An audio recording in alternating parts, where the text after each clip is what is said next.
চাষি ভাই শীষ কম মানে ধান কম, আর ধান কম মানে ইনকাম কম। চাষি ভাই ভুল করেও এখন ধানের গাছ হলুদ দেখে ওকে ইউরিয়া দিয়ে দেবেন না, এতে সমস্যা আরো বেড়ে যাবে। চাষি ভাই পাতা হলুদ হয়ে যাওয়ার পেছনে আছে অনেক কারণ, কিন্তু আপনারা শুধু জানেন একটাই, যে ইউরিয়ার কমি, আর তাই আপনাদের উৎপাদন কমে যায়। আর তাই চাষি ভাই এই ভিডিওটা পুরো না দেখে নিজের ধানের ক্ষেতে কিছু প্রয়োগ করবেন না, না হলে ভিতে বিপরীত হবে আর পুরো ফসলের সমস্যা আরো বেড়ে যাবে। চাষি ভাই আপনাদের ফসল কেন হলুদ হয়ে যাচ্ছে, তার পেছনে কি কি কারণ আছে আর তার উপায় নিয়ে আজকে এই ভিডিওতে কথা বলবো, তাই এই ভিডিওটা পুরো নিশ্চয়ই দেখবেন।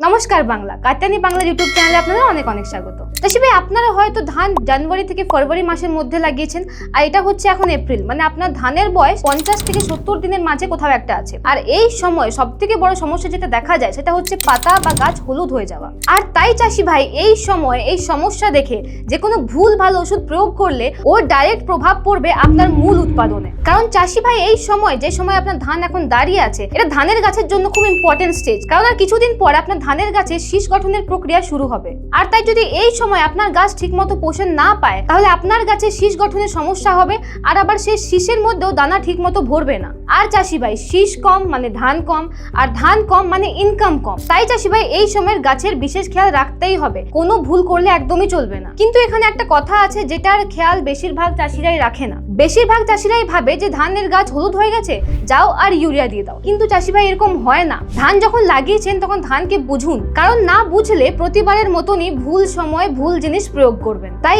এই ভিডিওটা দেখুন, গাছের সমস্যাকে ঠিক করে বুঝুন, ঠিক করে চিনুন, আর তারপর সঠিক উপায় করুন। চাষি ভাই ধানের পাতা হলুদ হয়ে যাওয়ার অনেক কারণেই হয়, তাই আজকে আমরা 5টা প্রমুখ কারণে নিয়ে কথা বলবো যার জন্য ধানের গাছ হলুদ হয়ে যায়। চাষি ভাই দেখুন, পাতা হলুদ অনেক কারণেই হতে পারে। জিঙ্কের কমি হতে পারে, আয়রনের কমি হতে পারে, নাইট্রোজেনের কমি হতে পারে, বা পোকামাকড়, বা হয়তো জলের সমস্যা। কিন্তু আপনারা পাতা হলুদ দেখে কি করেন, আপনারা ছুটে গিয়ে শুধু ইউরিয়ার প্রয়োগ করে দেন, যার কারণে সমস্যা আরো বেড়ে যায়। কারণ ভুল সময় ইউরিয়া প্রয়োগ করলে ওরা পোকামাকড়ে আক্রান্ত আরো বাড়িয়ে দেয়। তাহলে চাষি ভাই আসুন এবারে বুঝি যে এই সবের মধ্যে থেকে আপনার গাছে কিসের সমস্যা হচ্ছে। এইটা বোঝার জন্য আপনাকে কিছু কথার খাস খেয়াল রাখতে হবে, যেমন কি কোন পাতা হলুদ হচ্ছে, নিচে না ওপরে, কিভাবে হলুদ হচ্ছে, অথবা শুধু হলুদ না তার সাথে কোনো দাগও আছে। আপনাকে সব কথার উপর লক্ষ্য রাখতে হবে, কারণ এই সব দেখার পরেই আপনি ঠিক করে বুঝতে পারবেন যে আপনার ফসলে আসলে কিসের সমস্যা। চাষি ভাই এবার আসুন কথা বলি যে কিভাবে বুঝবেন যে আপনার ক্ষেতে কিসের সমস্যা আর তার সঠিক উপায় কি, এই নিয়ে চলুন এবারে কথা বলি। চাষি ভাই প্রথম নম্বর হচ্ছে নাইট্রোজেনের কমি। এটা নিয়ে তো আপনারা সবাই জানেনই।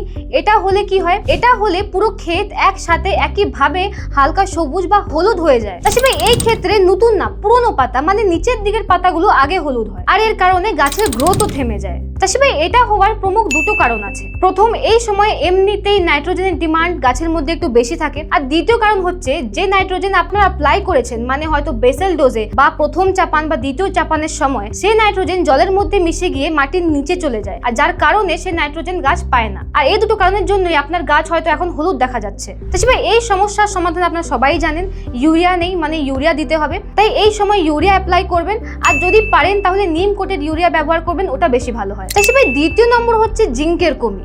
আচ্ছা একটা কথা মনে রাখবেন, যে সময় আপনার নিচের পাতা হলুদ হয়ে যাবে সে সময় আপনার দেখে ভাবতে পারেন যে হয়তো ওটা নাইট্রোজেনের কমি, কিন্তু সে পাতাগুলোতে যদি আপনারা ছোট ছোট বাদামি বা ব্রাউন কালার স্পট দেখেন, তাহলে মনে রাখবেন যে ওটা নাইট্রোজেন নয়, ওটা জিঙ্কের কমির কারণে হয়েছে। আর চাষি ভাই এই রোগটাকে আমরা খয়রা রোগ বলি। চাষি ভাই এটা হওয়ার প্রমুখ দুটো কারণ হতে পারে। প্রথম, হয়তো আপনাদের ছাড়িও মাটি বা হয়তো চাপান দেওয়ার সময় আপনারা ফসফরাসটা একটু বেশি ব্যবহার করে নিয়েছেন। আর দ্বিতীয় কারণ হলো হয়তো আপনাদের জমিতে খুব দিন ধরে জল দাঁড়িয়ে আছে। চাষি ভাই এই দুটো কারণের জন্যই মাটিতে জিঙ্কের কমি দেখা যায়। চাষি ভাই এই সমস্যার জন্য জিঙ্ক 12.0 EDTA 200 গ্রাম প্রতি একর হিসাবে স্প্রে করুন। চাষি ভাই 3 নম্বর হলো আয়রনের কমি। এই সময় আপনার গাছের নিচের দিকটা না ওপরের পাতাগুলো হলুদ হয়ে যায়। আর একটা জিনিস খেয়াল রাখবেন, যদি আয়রনের কমি হয় তাহলে পাতার শীষগুলো সবুজ থেকে যায় আর বাকি জায়গাটা হলুদ হয়ে যায়। চাষি ভাই এটা হওয়ার দুটো কারণ হতে পারে। প্রথম, হয়তো আপনাদের মাটিটা ছাড়িও মাটি, বা হয়তো সারা বছর আপনার মাটিতে জল জমার কারণেও এই সমস্যা দেখা যায়। তাই চাষি ভাই এই সমস্যা হলে আয়রন 12.0 EDTA 200 গ্রাম প্রতি একরে স্প্রে করুন। তাহলে চাষি ভাই চলুন যে 3টে পয়েন্টের কথা বললাম এতক্ষণ ধরে, ওই 3টে পয়েন্টকে আবার মনে করে নিই। প্রথম, যদি নিচের পাতা হলুদ হয় তাহলে ওটা নাইট্রোজেনের কমি। দ্বিতীয়, যদি নতুন পাতা হলুদ হয় কিন্তু তার শীষ সবুজ থাকে, মানে ওটা আয়রনের কমি। আর যদি পাতা হলুদ হয় তার মধ্যে কিছু স্পটও থাকে, তার মানে হচ্ছে ওটা জিঙ্কের কমি। চাষি ভাই 4 নম্বর কারণ হচ্ছে জলের সমস্যা। সমস্যা। যদি আপনার ক্ষেতে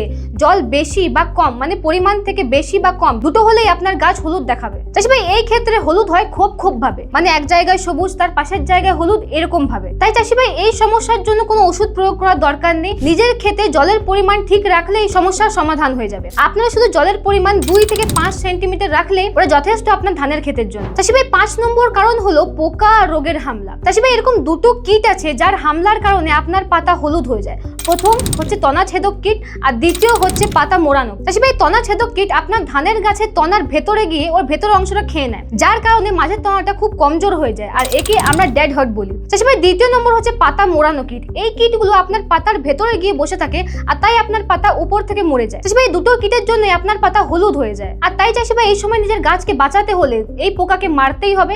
আর এই পোকাকে মারার জন্য সবথেকে বেস্ট কীটনাশক হলো কার্টিয়ানের ফিনিশিট। চাষি ভাই এটা একটা জৈবিক কীটনাশক, এর একটা স্প্রেতে এই পুরো পোকামাকড় সাফায়া হয়ে যাবে। যদি এই ডোজের কথা বলি তাহলে প্রতি একর 100 থেকে 150 মিলি ব্যবহার করতে পারেন। আর যদি আপনি রাসায়নিক বিকল্প চান তাহলে ইউজ করুন কার্টিয়ানিন চক্রবীর।